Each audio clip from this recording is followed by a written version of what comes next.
जब भीष्म ने किया 3 लड़कियों का अपहरण।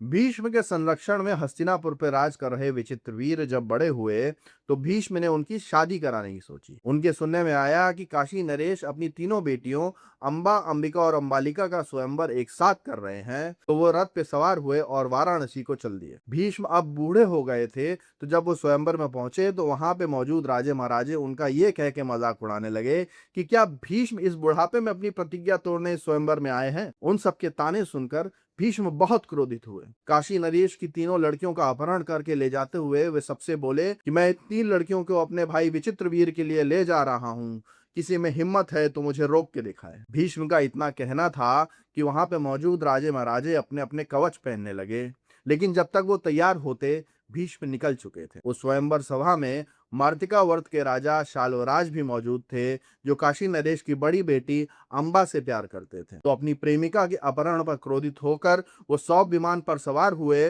और भीष्म का पीछा करने लगे। उन्होंने बीच रास्ते में भीष्म को रोक लिया। फिर दोनों में बहुत भीषण युद्ध हुआ, जिसमें भीष्म ने वरुणास्त्र और इंद्रास्त्र का प्रयोग करके शाल्वराज को हरा दिया। फिर भीष्म काशी नरेश की उन तीनों लड़कियों को अपने भाई विचित्रवीर से ब्याहने हस्तिनापुर ले गए। शादी की तैयारियों के बीच अंबा ने भीष्म को बताया कि वो शाल्वराज से प्यार करती हैं, इसलिए विचित्रवीर से शादी नहीं कर सकती। ये सुनने के बाद भीष्म ने अंबा को शाल्वराज के पास ही भेज दिया।